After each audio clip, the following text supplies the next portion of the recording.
The night my husband disappeared, everything in my life went silent. No argument, no warning, no goodbye, just gone.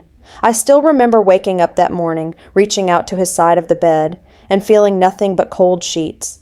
At first I thought maybe he had left early for work. It wasn't unusual. He was always hard-working, always tired, always trying to build something better for us. But then I noticed something strange. His phone was still there, his wallet untouched. Even his favorite watch, the one he never removed, was sitting quietly on the table. That's when my heart started to race. Something wasn't right. I called his name again and again, searching every corner of the house like I was chasing a shadow. But there was nothing, no sign, no clue. It felt like he had simply vanished. That day turned into a nightmare I couldn't wake up from. I filed a missing person report. I called everyone we knew, friends, co-workers, even distant relatives. Days turned into weeks, weeks into months, and with every passing day, hope slowly slipped through my fingers. People started whispering. Maybe he left you. Maybe he had secrets. Maybe he didn't want this life anymore. Each word felt like a blade cutting deeper into my already shattered heart, but I refused to believe it. Not him, not the man who promised me forever, but what I didn't know back then was that the truth waiting for me was far more painful than his disappearance. Because sometimes people don't just leave your life, they erase you from it.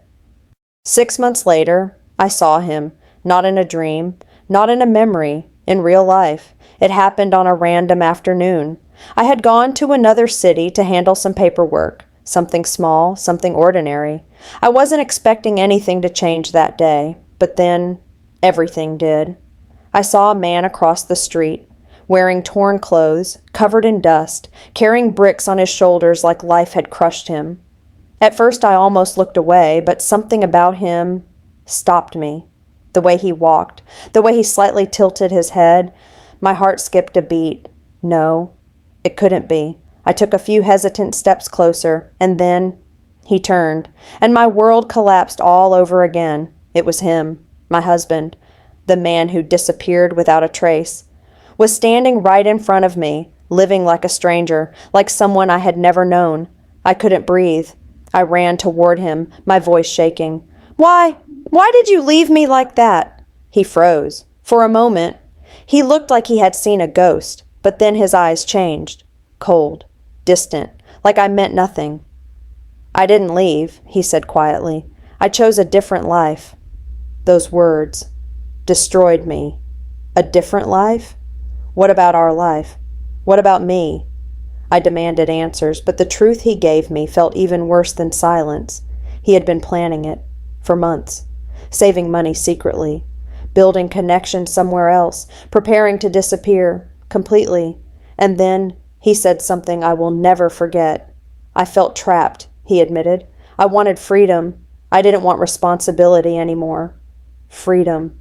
That word echoed in my mind like a cruel joke. Was I a burden to him? Was our love just something he needed to escape from? I stood there, completely broken, realizing that the man I loved had not been taken away. He had abandoned me.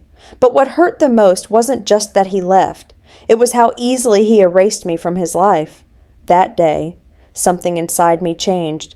The pain didn't disappear, but it transformed into something stronger, into something colder, into something that demanded justice. I didn't scream, I didn't beg, and I didn't chase him anymore, because at that moment, I realized something powerful. The man I loved didn't exist anymore, so I walked away, but not empty, not broken, not defeated. I walked away with a plan. You see, while he thought he had escaped everything, he forgot one thing. He had left behind a life, and that life was in my hands. Over the next few months, I rebuilt myself. I worked harder. I grew stronger, and slowly, I turned my pain into power. I took control of everything he abandoned, the house, the finances, the connections, and most importantly, myself. But life has a strange way of balancing things, because one day he came back. Not the same confident man who walked away from me, but someone tired, defeated, broken by the very freedom he once chased. He stood at my door, looking at me like I was his last hope. "I made a mistake," he said softly. "I want to come back." For a moment, silence filled the air, and then I smiled. Not out of love, not out of forgiveness, but out of clarity. "I already moved on," I told him calmly. "You just didn't notice." His face changed. The realization hit him harder than anything else, because this time he was the one left behind.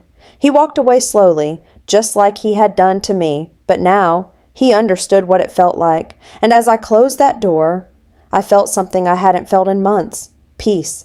Because revenge isn't always about hurting someone back. Sometimes it's about becoming so strong that their absence no longer breaks you. So if someone ever walks out of your life without explanation, don't chase them. Don't beg them. Just let them go. Because one day, they'll realize your value. But by then, you won't need them anymore.